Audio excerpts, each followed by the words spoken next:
Okay, so now that we have done the E minor pentatonic and blues scale,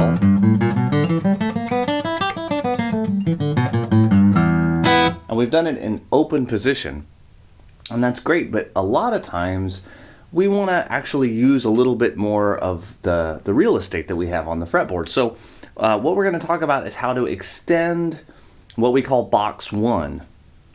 Now, we're playing in an open position. You can actually play this anywhere. So for example, I have those notes in the E minor pentatonic, which is E, G, A, B, D, and then I start again. E, G, A, B, D, E, G. Well, I don't have to play E on the open E string. For example, I could play it at the 5th fret of the 2nd string. And I don't have to play B on the open string. I could play it at the 4th fret of the 3rd string. And I don't have to play G on the open 3rd string. I could play it at the 5th fret of the 4th string.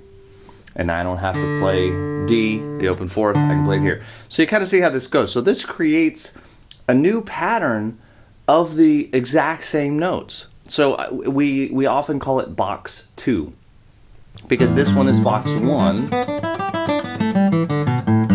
So the second version of that, again, same 5 notes, just in different locations on the fretboard, we call box 2. And it goes 3rd fret, 5th fret, 2nd fret, 5th fret, 2nd, 5th, 2nd, 4th, 3rd, 5th, 3rd, 5th.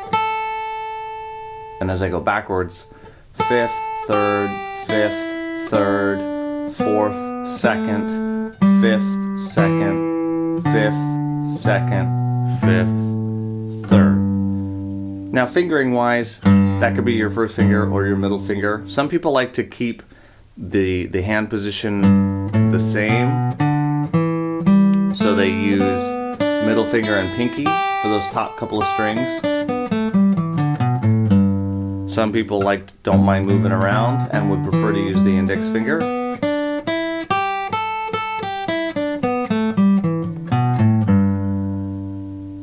In reality, what I find most of the time is that you never play the box just like that. And so what ends up happening, as you'll see in a minute, is you're going to be sliding into it in the middle of it somewhere. So just use what finger makes sense for the lick that you're playing. Okay, let's add the blue note.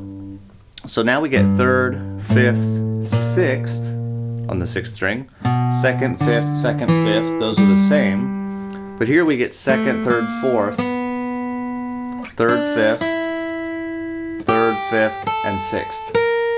It's a blue note.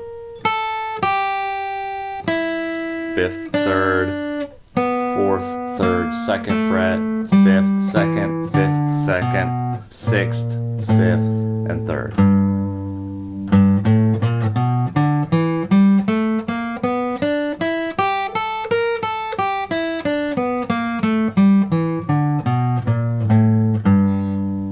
Now a lot of times, like I said, we end up mixing these two patterns together. And probably the most common place to make the change from the box 1 position to the box 2 position is on the 3rd string. And it often looks something like this. So I'm going to play pentatonic first, and I've got open, 3rd, open, 2nd, open, 2nd, open, 2nd, and those are all box 1 notes. Now I'm going to slide up to the 4th, and now I'm envisioning the box 2 notes. 3, 5, 3, 5. 3, 5, 3, 4, 2. But now I'm going to go open, so I'm kind of moved back down to open, 2, open, 3, open.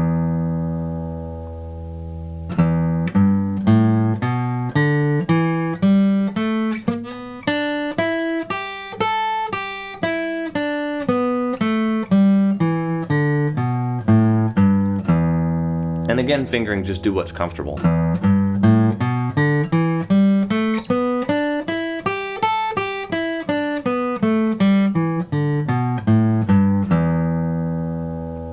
Now if I add the blue note into this, it gets a little bit trickier because we have second, third, and fourth on the third string, which is where we're going to make the transition. So let me show you some options. We still have open, third, open, first, second, open. So that bottom half of box 1 never changes. Now at this point I can just go 2, 3, 4. I can do 2, 3, 4 with a slide. I can do 2, 3, 4 with a slide on the first finger. Any way works. And again, I think more often than not you're going to see that in the middle of a lick there's going to be a particular way that works best, and it isn't going to have anything to do with how you practice it as a general rule. So we have the 2, 3, 4, 3, 5, 3, 5, 6.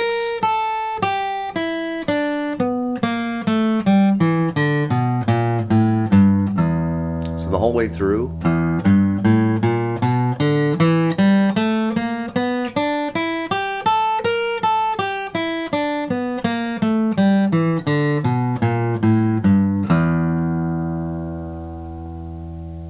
And when you add all that together, you actually have a lot of notes. That's over almost 2.5 octaves. So from that E to that E is 2 octaves, plus we have all the way up to there. So that's 2.5 octaves. That's actually a lot.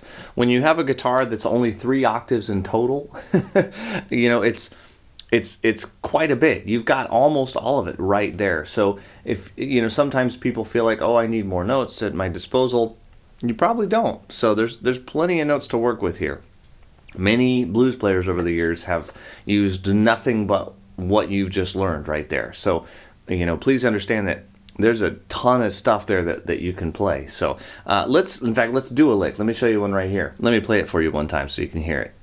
3 and 4 and 1.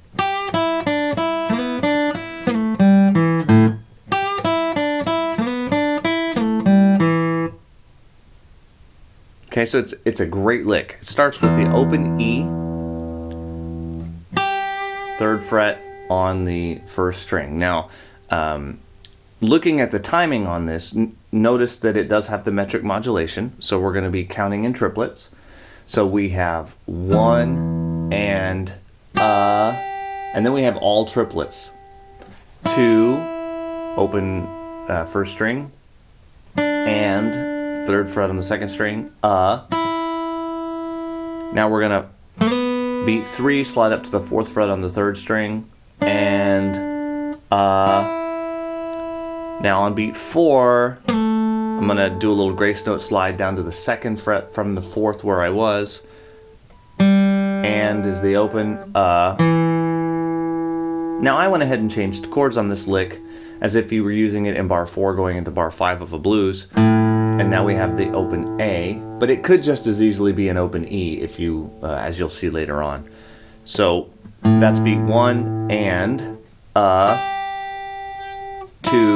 and 3 and now instead of using the open E string, I used the 5th fret on the 2nd string to show that you could do it either way. 4 and So we have 1 and 2 and 3 and 4 and 1 and 2 and 3 and 4 and a little faster. 1 and 2 and 3 and 4 and 1 and 2 and 3 and 4 and a little faster still. 3 and 4 and 1 and 2 and 3 and 4 and 1 and 2, 3 and 4 and all right, so there's a very cool, very common lick. This comes up all over the place, and of course you're going to see it in the tune we're going to be doing here in just a little bit.